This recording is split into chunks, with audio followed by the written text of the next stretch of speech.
welcome back to the Who Are You to Lead Anyway podcast from Mastering Skills to Navigate Leadership in Life, episode 21. I am your host, Cynthia Jameson, and if you have just found me and my work, welcome. I am so excited and grateful that you're here with me today. This episode is about how to navigate ambiguity and uncertainty. I think it would be fair to say that most of us are facing situations with many unknowns, and what that means is that the way forward for us is often unclear. And in the absence of a clear path, leaders can feel frustrated, anxious, or sometimes even directionless. So although these two terms, ambiguity and uncertainty, are used interchangeably, they do represent distinct challenges. And leaders today must inevitably learn to lead themselves and their teams effectively. And the strategies that I will share with you will be invaluable, especially if you see yourself as someone who wants to progress to the C-suite. So today I want to walk you through three parts. The first is the difference between ambiguity and uncertainty. The second is how and why those differences are important. And then we'll get to the strategies to help you lead more skillfully and effectively, which I will put in the show notes for reference. So let's begin. I want to begin with the definitions according to the Oxford Dictionary. So ambiguity is, quote unquote, the quality of being open to more than one interpretation, inexactness. Uncertainty is the state of being uncertain, which is more simple terms for ambiguity. Now, ambiguity shows up when things are unclear or when there are multiple possibilities at play. Ambiguity can generate feelings of confusion and hesitation and can slow us down and our decision-making process down because our brains like to find the quote-unquote right answer, the quote-unquote right path, or the quote-unquote right way forward. So hybrid and remote work are great examples of an ambiguous situation or scenario. Now, uncertainty shows up when there's a lack of information or control and the outcomes are unpredictable, which are often due to external factors. Uncertainty can generate feelings of anxiety and fear, which cause us to worry, and our brains focus on all of the obstacles and all of the things that could go wrong in the future. So here, the pandemic and even the arrival of AI, mergers, acquisitions, and market fluctuations are some examples of when uncertainty can come into the mix for us. Now, here's where it gets interesting. It can be really helpful to pay attention to and identify the emotions that we are feeling in order to understand what we are navigating specifically. And once we know this, we can then choose how to respond. So I'm going to share a personal example. I've mentioned before on the podcast that I'm preparing to launch a Leadership Lens program. It's the place where new leaders will get the skills they need to navigate leadership in life. And I need technology as a part of that. So I need technology to support the customer experience that I want them to have, the email workflows, the platforms, the video replays, etc. And back-end systems is not my playground. I'm sure that's shocking. If you've known me for any time, you would know that's totally not shocking. So first, I'm just going to walk you through this. So first, I tried to set up an email automation myself. And after a few days with no progress, I decided to consult a tech provider. And I actually felt like I had a plan until I got an email with extra options.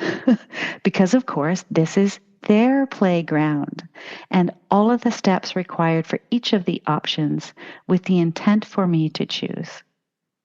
Now, as I began to read, I quickly found myself in the land of confusion. Not only was I confused, I was then hesitating, and I couldn't even decide why I wanted to do any of this in the first place. So I'm pretty sure that you can relate with my state of confusion. Now, what I want to point out is my brain was only doing its job by offering all of the things that could go wrong and how I couldn't find the right way.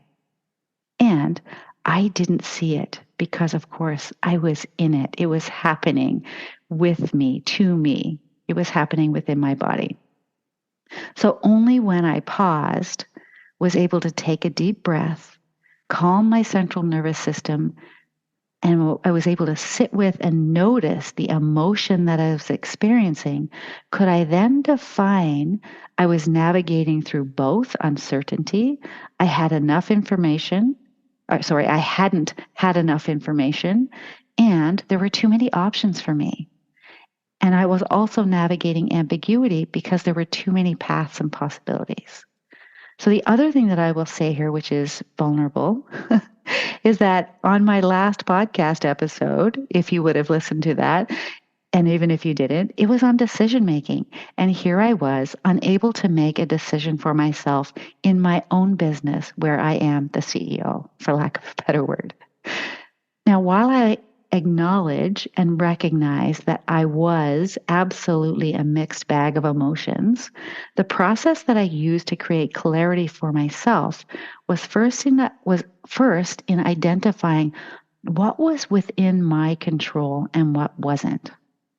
Then I was able to focus on processing the emotions by moving my body. I did an early morning, a noon, and a late afternoon walk, all which grounded me back in my body and took me out of my thinking brain. Then I got coaching and I spent extra time reflecting and answering some specific questions, which I want to share with you because I think you'll find them useful. So if I knew that it would work, what would I choose? What was I trying to avoid by making the right decision? What would I choose if I knew that nothing was set in stone and I could always change my mind? And the last question was, what is the most simple option? So again, I share these with you because they're really great questions to help you gain clarity on what it might be that you want to do. Now, you might be thinking to yourself, okay, Cynthia, that's great for you, but why is it important for me to know the difference? So, understanding the difference is crucial to your success as a leader because different approaches are required. Better decision making can take place, opportunities for growth and innovation can be identified, and you can adapt your leadership style accordingly. For example, in an ambiguous situation, leaders can take an adaptive approach, which involves being flexible and adjusting plans as new information becomes available. In this case, what you might need to do is clearly communicate and engage others in dialogue to clarify understanding.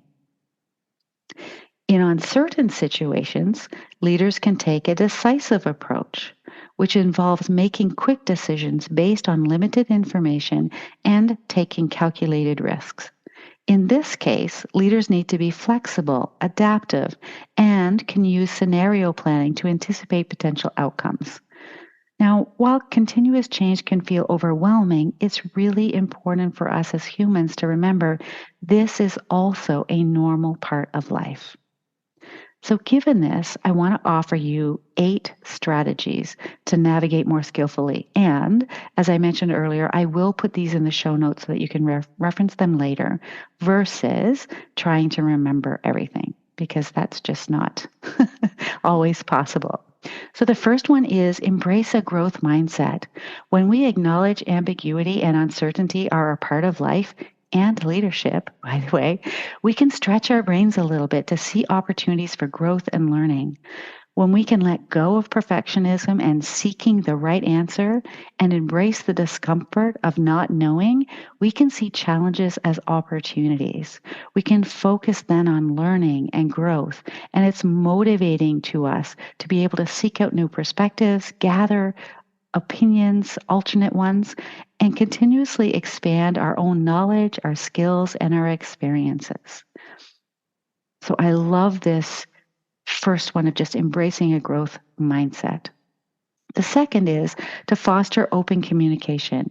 So, cultivating a culture of open, honest, transparent, and clear communication can reduce confusion and misunderstandings. Now, I realize that there's a fine line here for you, and what I would offer is just share what you can share with your team when you can share it. Create feedback channels. Keep your people informed and be open to their ideas, their concerns, and their perspectives. Why? This builds trust and credibility and reduces anxiety and stress for everyone, including you. It really helped me to communicate openly last week when I was in my own confusion. Okay, the third strategy is to develop an adaptive decision making skills. So, in ambiguous and uncertain situations, it's essential to make decisions based on the available information you have. If I would have done that last week, I would have tied it up in a neat bow right after the consult call. And I would have been great and avoided all of that. However, I only see that in retrospect. You can break down problems into smaller steps. Be flexible, be open, and be prepared to adjust the course of action or the outcome. Now, here is a caveat I want to make sure that I talk about. When new information emerges and you respond, do not beat yourself up or make it mean anything about you as a leader. It can be very true that you made the best decision you could based on the information you had. And now, of course, there's more information. And so there might be a different path forward because of that. So I just wanted to say that because I know as humans, we're really good at beating ourselves up and sabotaging ourselves. Okay, this brings us to strategy number 4, which is creating a supportive network. So, as a leader, if you can surround yourself with mentors, trusted advisors, and a supportive network of peers or a coach who has experience navigating ambiguity and uncertainty, that can be really useful. You can learn from their experience, seek their guidance when you need it, and leverage their expertise to make better informed decisions. I did this last week when I had people who have done launches before. I've never done that. People who have set up systems before. Again, I never had done that. So I have this supportive network and I encourage you to do the same. The fifth strategy is emphasize agility and experimentation. So here it's about encouraging a culture of agility and experimentation within the team. Embracing the iterative approach, which you would have heard on the previous podcast where Lisa Mitchell talked about that, where you try, you test, you learn from your actions, which allows you then to adapt and make course corrections more quickly. The sixth strategy is to focus on what you can control. So I've alluded to that above, but when you focus on what you can control, your boundaries, your thoughts, actions, the goals you set, what you give your energy to, how you speak to yourself, and how you handle challenges can help you let go of what you cannot control. What can't you control? The past, the future, what others think, what they say, what they do, and a lot of the outcomes. And in doing this, you will lead much more effectively. This brings me to the seventh strategy, which is put on your oxygen mask. Attend to your mental, emotional, physical, and spiritual needs and find ways to take care of yourself that work for you. Build your mental fitness. And if you're new here, episode 11 has everything you need. So I encourage you to find it and take a listen because I share a lot of the tools that you can choose from. And I have a gentle and loving reminder that you are also still human. So you might find yourself in negative emotion, as I shared, that happened to me last week. And that's okay. It's not a problem. You are not broken. You do not need to be fixed. We are all a work in progress.